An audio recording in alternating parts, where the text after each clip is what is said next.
um chamado. Preste atenção nisso. Repita comigo assim: o valor de um chamado. O valor de um chamado não é o preço, é o valor. Preço e valor, irmãos, tem uma diferença muito grande. Quando eu achei que era a mesma coisa, eu cheguei até no dicionário Aurélio, sinceramente, senti dificuldade acerca de preço e de valor. Porque na minha cabeça, como do comércio, preço e valor, qual é o valor disso? X, qual é o preço disso? Eu achava que era a mesma coisa. Mas preço e valor, irmãos, não tem nada a ver uma coisa com a outra. Preço é aquilo que você paga por ele no dinheiro, no expresso. Você chega e diz quanto é R$1, você dá o real e recebe de volta. Mas tem coisas na vida de um homem que não tem valor. Entende? Que não tem valor estimado. Então o valor é muito diferente do preço. Porque na realidade, um valor não tem preço. E Deus me incomodou acerca da vida desse profeta. Sabe, irmãos, e eu passei a semana inteira perguntando a Deus sobre o que eu ia pregar e como eu deveria pregar. Sabe, e eu vi assim um silêncio de Deus. E eu orava, e Deus falava comigo, e eu falava com Deus, e não vinha a mensagem acerca de quem prega. E ontem, quando eu vinha para casa, Deus me deu sobre o que pregar. E nós vamos falar aqui hoje sobre as 3 fases da vida de Elias. Amém? As 3 fases da vida do profeta Elias. Elias, todos nós sabemos que era um grande homem de Deus, um profeta. Foi um homem levantado numa época atribulada de Israel. Em uma época em que as pessoas, o povo de Israel, havia esquecido a face do Senhor. Haviam se quebrado os altares de Deus e haviam se levantado altares a outros deuses. Quem está me entendendo, diga amém. Amém. E esses outros deuses começaram a fazer parte do povo de Israel. A idolatria começou a fazer parte do povo de Israel. Nós percorremos a Bíblia praticamente inteira. E esse cidadão Elias, ele vem aparecer ali mais ou menos nesse capítulo 17 de 1 Reis. Sabe, quando eu vejo Elias nessa primeira fase da vida dele inteira, primeira fase da vida de Elias, eu vejo Elias como um homem cheio do poder de Deus. Não é assim que nós enxergamos Elias? Cheio da graça de Deus, cheio da unção de Deus, coberto pelo poder do Senhor. Elias, chamado Elias o Tisbita, morador de Gileade, mas Tisbe era como se fosse um povoado de Gileade, mas era tão pequeno que nem se encontra nos mapas. Então o fundamento de Tisbe, o lugar que se encontrava é meio certo, mas era povoado de Gileade. E todos nós sabemos que há um bálsamo em Gileade. Foi para lá que a caravana, era de lá que a caravana que levou José para o Egito vinha. Era de Gileade. Sabe, quando nós vemos ali Elias, aquele homem de Deus, de uma profundidade absurda, nós vemos aquele homem, quando ele se aproxima do rei Acabe, nesse capítulo 17, ele abre a boca. Entenda isso. Preste muita atenção nisso. Ele abre a boca, vira para o rei e diz assim: olha, rei, segundo a minha palavra, não vai cair mais chuva do céu e nem orvalho vai ter aqui. Meu irmão, você entende a profundidade disso? No dia que eu li esse versículo, eu voltei e li ele, acho umas 4 ou 5 vezes, porque eu vi em claras letras que o profeta dizia de acordo com a minha palavra. Posso ser que esteja enganado, mas eu acho que foi o único profeta que teve essa ousadia de dizer assim na Bíblia: de acordo com a minha palavra. É muita ousadia, irmão, de um profeta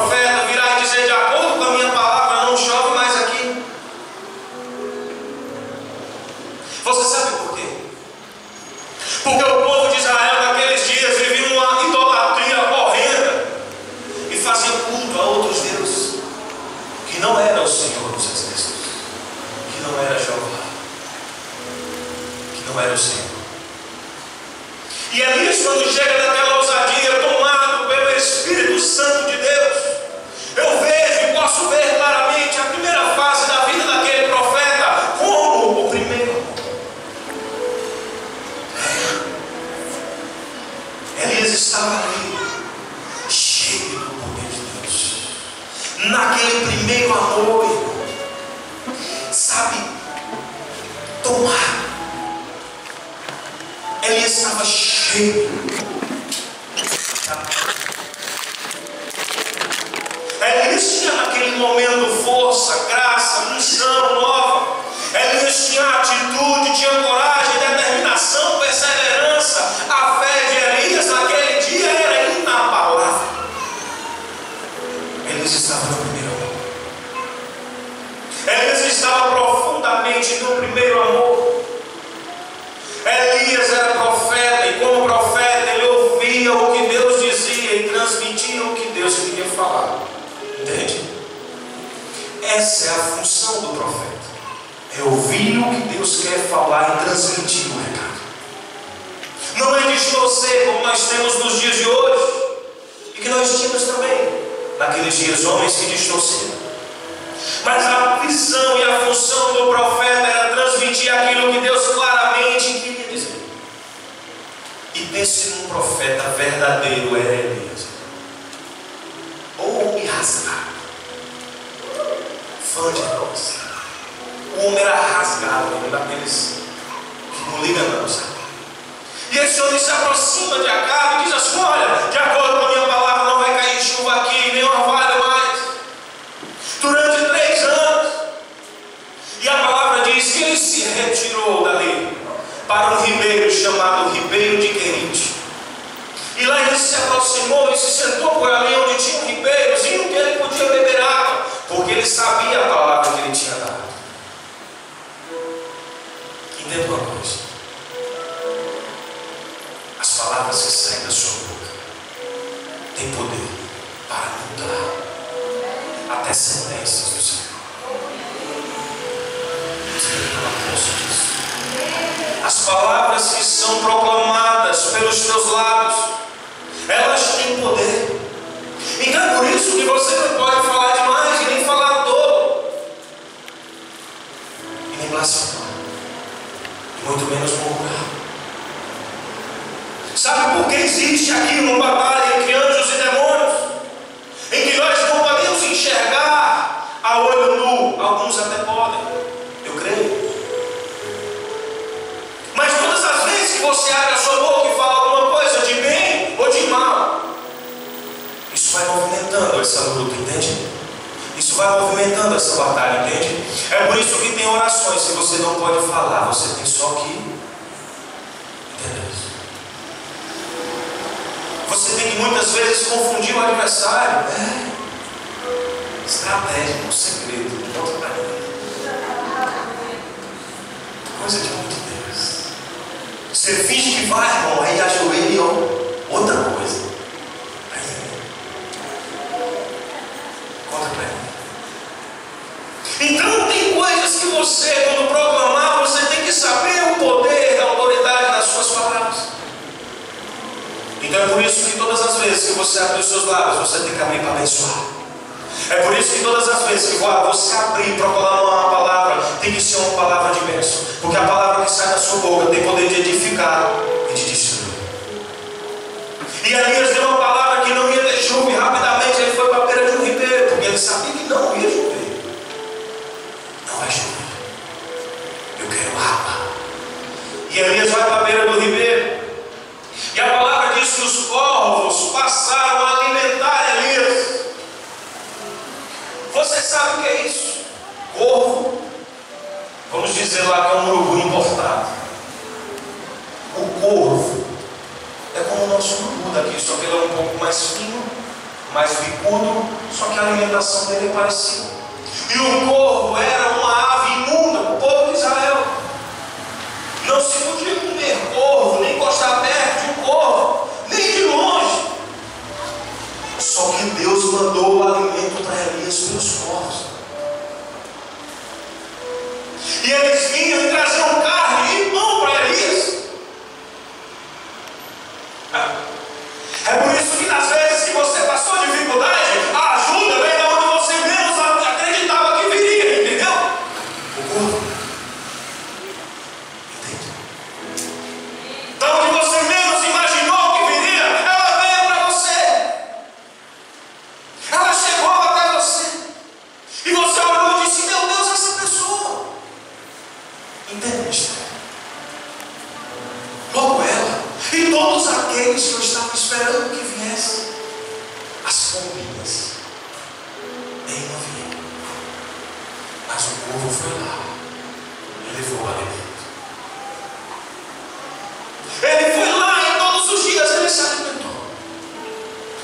2 vezes no dia, irmão. E Elias, eu tenho certeza que estava comendo era filé mignon. Porque Deus não manda porcaria para ninguém. Sabe quando aquele ribeiro foi se secando? O ribeiro se secando. Deus disse a ele: olha, Elias, se retira daí e vai para Sarepta, porque lá eu tenho levantado uma viúva que vai te dar alimento e vai te sustentar. Irmãos, as viúvas naquela época, irmãos, não tinham condição de nada. Quando eu vi isso, uma viúva para sustentar o profeta, eu fiquei pensando comigo, na nossa carnalidade, o profeta vai passar fome, vai viver no jejum. E não é que foi, irmão. Parecido, entende? Quando ele chega, que ele vê a viúva tem um filho. E está a viúva e o filho sozinhos. E ele chega para a viúva e diz: me dá água. Olha a água de novo. Dá-me água. E ela traz a água para o profeta. E ele bebe daquela água. Eu vou correr um pouco, pastor, dessa pregação. E ela traz água para o profeta. E o profeta ali toma daquela água. E ele vira para ela e diz: me dá um bolo, um bocado de bolo. Então, só que a viúva vira e diz para ele: olha, eu só tenho um pouco de farinha na minha panela. E eu vou fazer um bolo apenas. Vou comer junto com o meu filho e depois morrer. Entenda a profundidade disso. Eu fiquei me perguntando, na minha carnalidade: Deus, como é que o Senhor tira Elias de lá para vir comer o que a viúva tem? E Elias vira para ele e diz: faz o meu primeiro. No dia que eu li isso, até aí eu voltei um pouco e falei: Elias, isso é egoísta. Faz o meu primeiro, a mulher e o menino ficar com fome. Elias era profeta de Deus. Entenda isso. Se você entendesse o que pode sair da boca de um homem ou de uma mulher de Deus, e esse homem e essa mulher de Deus são vocês, sou eu, somos nós que estamos dentro dessa nação. Se você entendesse o que sai da sua boca, você virava e dizia: olha, mulher, nunca mais vai faltar azeite na botija e nem vai faltar farinha na tua panela. E a palavra diz, ele disse dessa forma: faz o meu. Aquilo ali é fé. E aquela mulher faz o primeiro dele. Eu imagino no coração daquela mulher olhando para aquela criança e fazendo aquele pão. Meu irmão, vamos falar aqui para nós. Eu dava para o meu filho. Você não vai falar? Fala. Ela fez e deu o homem de Deus. Eu fiquei pensando no tamanho da fé daquela mulher, irmão. Você tem noção? Sim, você tem noção.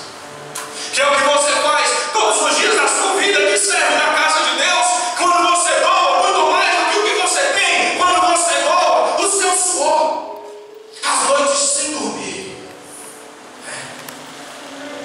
É aí que vem a oferta. E a viúva fez e trouxe para ele, e ele disse: olha, nunca mais vai faltar azeite na tua botija, nem farinha na tua panela. E ele comeu na casa dele no bom tempo. Entenda isso. Sabe, e tudo aquilo se passando ali. Só que não dava um gota de chuva. E a seca assolava aquela região profundamente. Só que Deus veio até Elias e disse: olha, Elias, vai lá com a Cabe lá de novo. Porque é tempo de chover nessa terra. Entenda isso. É tempo de chover nessa terra. Aleluia. Nos últimos 10 anos foi o tempo que mais choveu em Recife. E que Deus teve misericórdia na seca. Ali fora, da porta para fora, está bem fresquinho. E aqui dentro está 50 graus. É a mesma igreja que você vem todo domingo, todo sábado. Mas entenda que essa noite aqui, se vocês soubessem o que eu sei, essa noite aqui que vai parecer uma panela de pressão daqui a pouco. Uma panelinha assim, sabe? Sabe, irmãos? E Deus chama ele e fala: volta lá, Elias, e ele volta. E chega lá e chama Acabe e diz: ô Acabe, meu Deus, era ousadia demais desse homem. Ô Acabe, cadê Acabe? Os profetas, os 450 de Baal e os 400 de Azera. Está por aí, Elias, chama esse povo aí. Chama todo mundo aqui e anuncia para todo Israel saber que hoje vai ter um desafio aqui. Meu Deus, a ousadia desse homem. Quando eu vejo essa passagem, nessa primeira fase de Elias, é de você ler, irmão, e você ficar assim, sem querer parar de ler, de querer que aquele texto dure a vida toda. Porque crente pentecostal gosta de poder. Você falou, irmão, mas você não está numa igreja batista? Pentecostal vem de Pentecoste. Não tem nada a ver com denominação. E Pentecoste é na palavra. E ele vira e diz assim: chama lá. Aí manda chamar todos eles e ele lança o desafio e diz assim: olha, um Deus que responder com fogo, esse é Deus. E os profetas de Baal dizem assim: a gente topa. Topa? Topa. Eu imagino aquela contabilidade, era do jeito que Deus gosta. 850 contra 1. Oh, aleluia.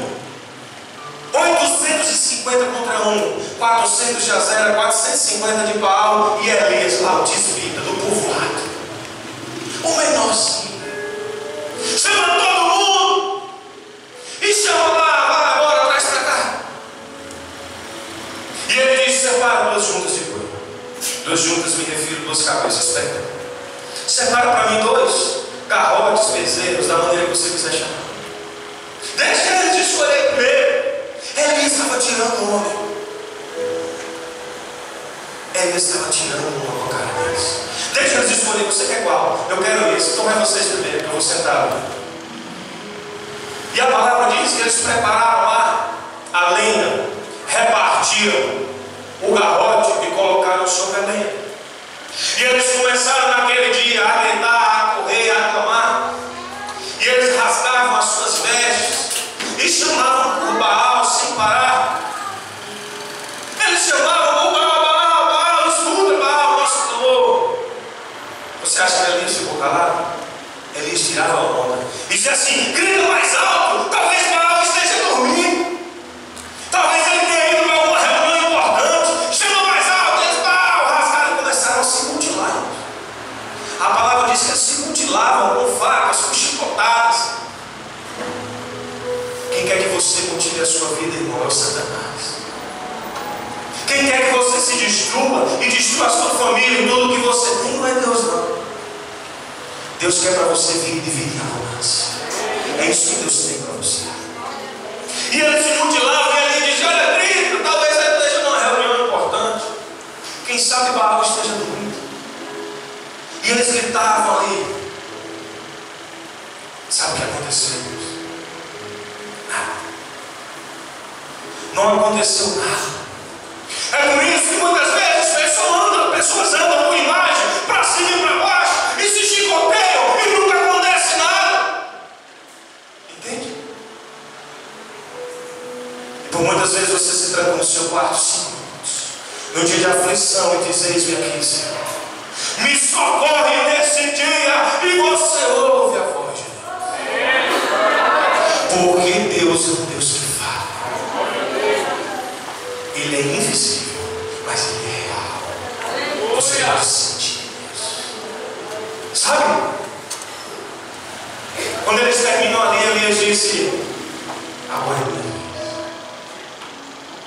Separa aí o garrote. E a palavra diz que ele preparou o holocausto. Mas antes de tudo isso, tem algo que me chama a atenção na atitude de Elias. Elias, antes de fazer qualquer coisa, ele reparou o altar do Senhor. Preste muita atenção. Nós estamos diante de um profeta, cheio do poder de Deus, no primeiro amor, irmão. E que ele tinha uma missão naquele dia, e aquela missão era reparar o altar do Senhor dentro da casa de Israel. qualquer coisa que você for fazer na sua vida, repare o seu altar. O seu altar é o seu coração. Como está o seu altar aqui esta noite?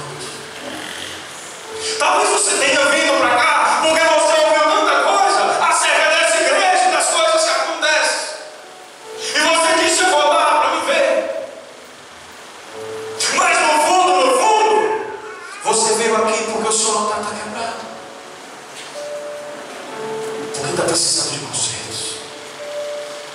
Sejam eles quais forem. Na sua área espiritual, moral, talvez até sentimental.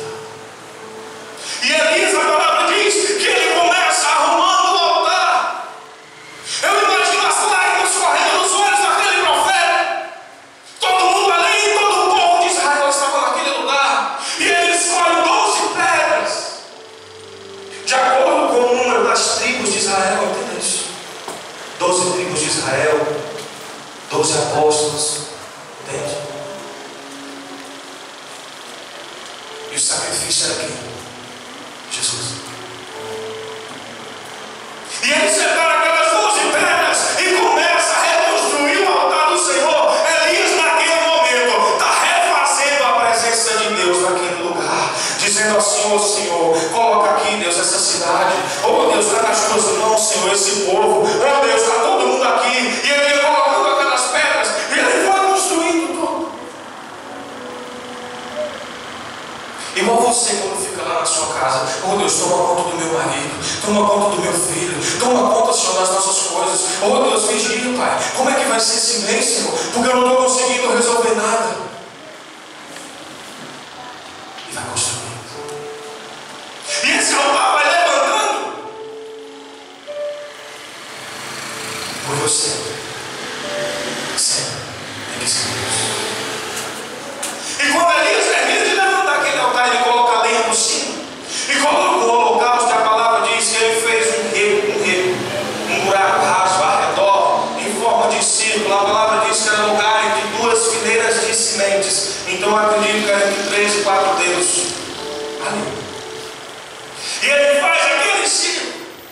E todo mundo ali achando que ele ia pedir uma lenha seca ou um fósforo. Ele pede água. Eu quero água. Me traz aí 3. E leva um cântaro de água e joga. E escorre. Ele traz outro. E traz outro cântaro de água e escorre. E traz um terceiro aí. Tinha deles que diziam assim: olha, para que destruir essa água num tempo de seca desse? Para que fazer isso com essa água? Entenda, a água é Espírito. Elias estava dizendo: joga no Espírito de Deus aqui. Bota aqui. Joga mais. Ele estava dizendo ali: Espírito e água. Todas as vezes quando a lança lá transpassou a lateral de Jesus, jogou o quê? Água. E Jesus vira e diz: olha, a fonte de água viva. Quando está lá no tanque, que ele pede água, a mulher samaritana: se eu te der uma água, mulher. Oh, Elias lá atrás, manda água aqui. 3 cântaros de água. Quando a água, irmãos, encharcou tudo, irmão, aquilo ali não pegava fogo nunca. Quem aqui já tentou acender uma lenha verde? Ou irmão, ela só faz fumaça, mas não pega. Imagine ela mergulhada na água até a caneca. Oh. Aí é onde Deus começa a trabalhar, entenda. Deus começa a trabalhar na linha do impossível. É por isso que você tem tentado acender o fogo que Deus tem que acender. E não importa o quanto você risque ou você coloque qualquer coisa misturada, o que vai acender esse fogo é água, que é o Espírito de Deus. Entenda isso. Entenda a profundidade disso. Ah, meus irmãos, aquele homem, imagino, de pele queimada, que Elias não devia ser muito bonito. Homem que vivia além do que Deus desse a ele, era para tudo. Se ajoelhou ali e disse: Deus, mostra-se para esse povo que tu és o Deus de Israel. Mostra, Senhor, para esse povo que tu és o Deus que responde com fogo. E a palavra diz, irmãos, que desceu uma língua de fogo do céu e consumiu, irmãos, a lenha, o holocausto, irmãos, limpou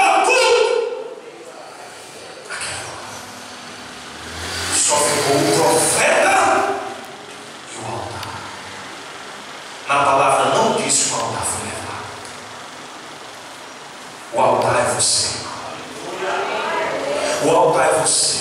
É o que está dentro de você. Entenda isso. Tudo foi levado. A oferta foi levada. Ali o profeta tinha oferecido a Deus o holocausto, tudo. A lenha, a água, tudo. Mas o altar ficou. Porque na palavra está escrito que aquele que permanecer até o fim, que perseverar até o fim, este será salvo. Entenda isso. Quando terminou aquilo ali, Elias virou para cá e gente, ousadia demais. Aquele homem era tomado, era possuído pelo Espírito Santo de Deus. Ele vira para cá e diz: olha, cara, escuta aí, eu ouço sons de uma grande chuva. 3 anos sem chuva. Realiza. Eu escuto sons de uma grande chuva. Sobe lá, Acabe, e come e bebe, porque vai chover. E a palavra diz que ele imediatamente chamou o povo de Israel, e o povo de Israel se inclinou e disse: só o Senhor é Deus. Só o Senhor é Deus. Só o